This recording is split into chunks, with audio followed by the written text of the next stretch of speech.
So to kind of end things, especially when it comes to harm reduction, I hearken back to what Dr. LaPietra said and what many of us on the call today have echoed is just the normalization. A lot of times, like I had said before, harm reduction can be seen as enabling. Harm reduction, excuse me, can be seen as condoning. And I think that idea and perception needs to be changed, but it comes with each individual person starting to see the science behind it. Because, there's medical science, but then there's also the science of emotional and behavioral work and support. Evidence-based interventions such as harm reduction, such as motivational interviewing, have been shown to have higher and better success and outcome rates for individuals. But again, when we're looking at the use of analogies, again, thinking of yourself in the context of change. And if someone had asked you, okay, I need you to go from your current diet and I need you to go vegan tomorrow. I'm not going to tell you how to do it, but I need you to do it.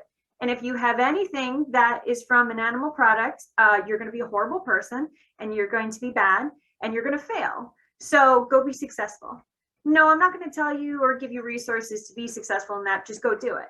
And for us, we would look at that and go, wow, that's really hard. What? I got to do my homework. I got to see what that means. Like, what do I do when I go out to a restaurant? How do I look at a menu? What ingredients am I looking for? What ingredients am I not looking for? This is making me really anxious inside. Like, I'm getting sad. Like, how do I go celebrate birthdays? Can I have birthday cake? Like, all of these things and thoughts start boiling around.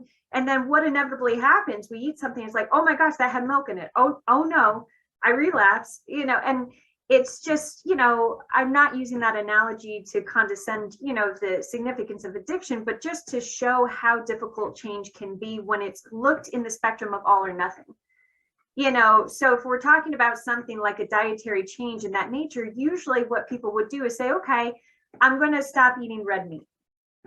I'm not ready to go full vegan, but let me just stop eating red meat. I'm looking to help my cholesterol. Let me stop eating red meat. Let me see how that does. Let me see how that impacts me.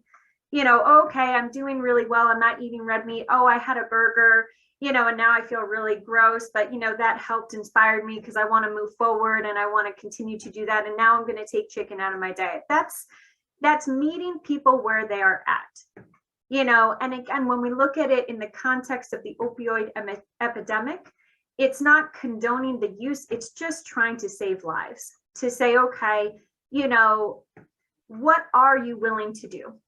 What change are you willing to make in this moment? And how can I support you in that change endeavor? Because the hope is that if we can be able to work with things like external motivating factors. Maybe someone is not ready internally for the change process, but they say, listen, my family wants me to do this. My probation is telling me I have to do this. Okay, well, let's work with that. The hope is that if we can start walking the parallel process of change, we can help build that external motivating factor into internal. But that comes from walking side by side with anyone. And again, think about times where you had to make significant changes. Think about what helped you and think about what hurt you. And probably what hurt you was people dictating, you better do this. You should do this. Why aren't you doing this? How come you can't do this? And how come you can't do it right all the time?